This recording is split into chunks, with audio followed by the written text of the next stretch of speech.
What's up, guys? Welcome back to the Lean and Mean Academy, where we talk about one truck, big profits. Today's video is one of those, I would say, kind of triggering topics that a lot of contractors never want to address. When should you fire a customer? Okay, but before we jump into this, we have a web class coming up. I'm doing it, I'm putting it on, and I'm going to be talking to you guys about how I scaled my business from living in my van at $0 to over $250,000 a year in pressure washing. Now, you can do way more than that in pressure washing, but this web class is going to be kind of covering the steps that I took to go from $0 to $250,000 a year in pressure washing. I'll put the link to the web class in the description. It'll be the first link in the comments so you guys can check it out. But without further ado, let's jump into when should you fire a customer? Okay, so a new guy jumps in the game and he's saying, I need the money. All right. And needing the money, the desperation part of it is going to really play mind games with you, because I've been there. I've had no money. I remember when I had $500 to my name in 2017, early 2017 in the wintertime. It was a tough time. And you would say, well, you would never fire a customer because you need the money so bad. I vowed to kind of start off a little bit different. I've always walked pretty tall. I've been one of those guys that's been willing to stick my chest out in the toughest of times, been willing to work hard, been willing to be integral, been willing to own my shit, handle what I need to, handle business. And so I started off with the mindset that I'm going to be profitable in my business regardless. Like, no one is going to control me. No one is going to guilt me into working for them to where I'm not profitable. Like, I just will stay in bed. It came a point in my life where I was like, if I'm not profitable, I'm just going to stay in my bed. What's the point of waking up? Now, some people out there are going to disagree with me. If you do, put it in the comments.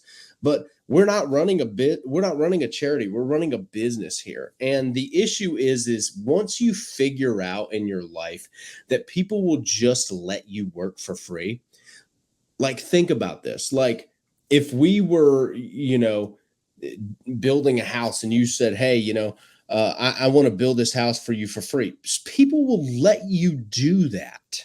All right. The world will let you clean their homes for free. They will let you clean their awnings for free, their barns, their commercial properties. If you said, no, no, no, no, no, you're not paying me, I'm going to do this for free, they're not going to insist. There's the rare human that might, but 99% of people are just not going to argue with you. They're going to say, all right, this guy's an idiot, I'll let him do it for free. With that being said, and you know that someone at the end of the day would allow you to work for free, I suggest you get your mindset on when you are willing to part ways with the customer. So when should you fire a customer? The longer you go in this business, the quicker you are to fire a customer. Okay. The sooner you figure out that another lead, another bus is coming, if you will, there's going to be more money down the line and you can get out of your broke scarcity mindset, the quicker you are to fire a customer who is a problem. And that's the way it should be. I hope that I can edge you a little closer with this video to understand that there's plenty of money out there. There's plenty of work out there for you and for your business. It doesn't matter about the state of the union, the economy, nothing like that. Look, there's guys in the inner circle right now who are crushing $200, $300, $400, $500,000 a year in their pressure washing business. And there's guys just starting out, but there's also guys on YouTube who can't make any money. They're always in the comments, oh, I can't get my business up. So what's the difference in the human who's making 500 a year and the one who's making nothing or complaining about whatever nonsense the media is propagating onto them? The difference is a mindset. The difference is probably some time too that's involved, but it's also mindset. owning your shit, being willing to get rid of those customers who kind of want you to do it for free. They want you to cater to them constantly. And I'm not talking about being a contractor who is willing to accommodate. Of course, you need to help accommodate. Of course, you need to make it a smooth transaction. You don't need to be combative in any way, but also be willing to stand up for your business, for what you do, and make sure that it doesn't matter what happens. We're going to be profitable or we're not doing the job. I hate this bumper sticker. I drove around and there was this bumper sticker that I saw that was like, we do good work. If at a profit, if we can, at a loss, if we have to, but always good work. And I'm like, well, why would we ever do work at a loss? Like, who is losing here? Who is bidding these projects or, catering to a customer so heavy that you lose money? So be willing to get rid of those customers who are difficult with you, who always are moving you around on the schedule. I don't allow them to move me around at all.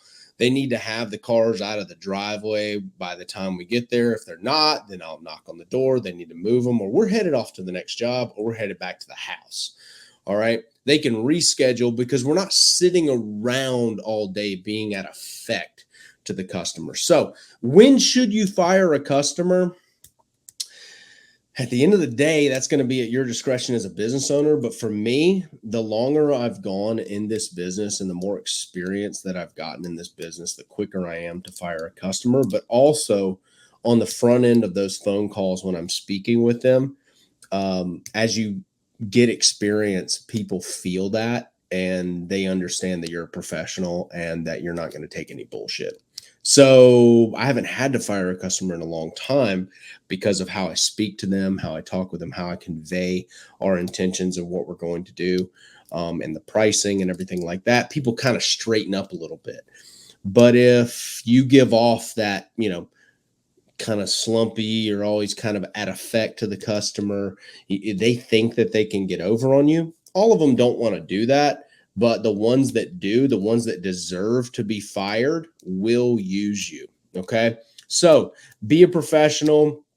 I always say, feel them out. If it's not going to be a profitable deal for you, or you think that, you don't want to do the project, don't do the project. Get rid of the customer. And it's not always firing them, if you will. Sometimes it's going to be just like not doing the job, send them to somebody else, refer them out to somebody else who is maybe willing to do it at a lower price. And you're not willing to go that low. So fire the Karens, get rid of those. As you go in your business, you're going to have a lot less of those. You're not going to come in contact with too many of those, maybe one every 200 or 300 people. It's way less than 1%. But early on in your business, there are people who are going to try to get you to clean their whole entire driveway for $75. And it's up to you to fire those customers cordially, respectfully, and move on down the road. Another bus is coming. There's more profits down the line. If you're looking to understand how I scale my business from zero to $250,000 a year and you're still watching, get on the web class. I'll put the link in the description. I'll see you in there.